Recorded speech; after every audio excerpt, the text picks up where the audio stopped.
Might I be the first to welcome you back to At Home with the Chili Peppers? It's Kennedy, and we talked to each of the Red Hot Chili Peppers about what they went through in making their new album, One Hot Minute, and they all had very interesting things to say, except for Chad.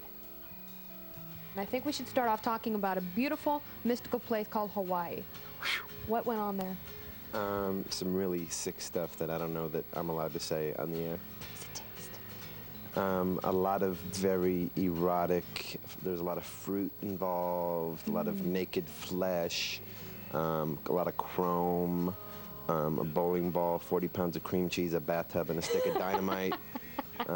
It's pretty sick. I don't know that, you know, the parents of the children that watch this show are going to be too tickled by what went on in Hawaii, really. But that's where you guys did a lot of your collaboration for One Hot Minute, the record. Right. The well, long-awaited. Yeah, I mean, I think we constantly collaborate, and we went to Hawaii specifically to be away from the world as a four-man band, just to get to know each other, to ride motorcycles, to go swimming in the ocean, to jump off cliffs, to play tennis, to play cards, to talk, to play music, to write songs, to just check each other out, and then write songs and make a record. There are always things that are frustrating undergoing any creative process, especially if you're going to actually attempt to confront your truest fears and your truest insecurities and your truest pain, which is how you're going to make the best art. And so that can be a difficult thing to do.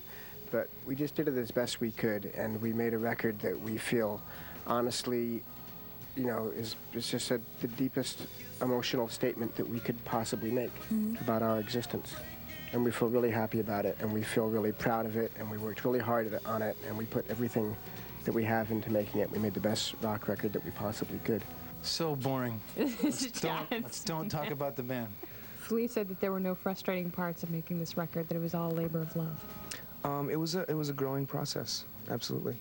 For you? Not for me.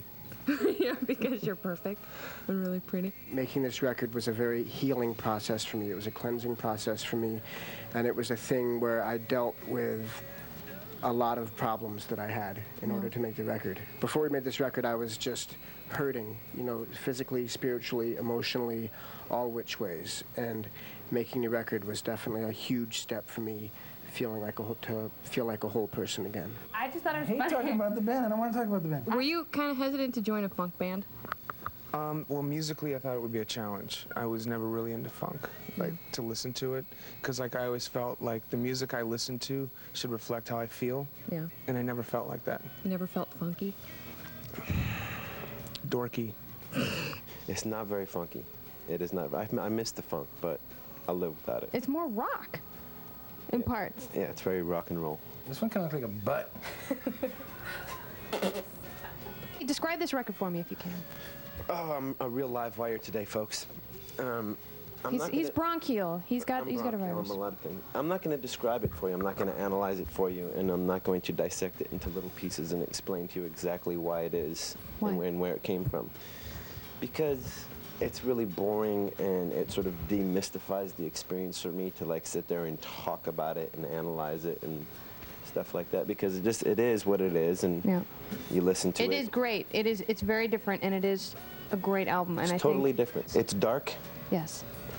But it is not, it doesn't leave you with a sensation of futile depression. No, it doesn't. It leaves you with a sensation of, like, oh yeah, I could live through hell and then be alive and well to tell about it. What's that? Oh, Grease? Better shape up. You better shape up. Are you hesitant to talk about the record, like your bandmates? You know, we've worked on it for what seems to be an eternity, and like, to talk about it for one more moment would just be torture. Chad.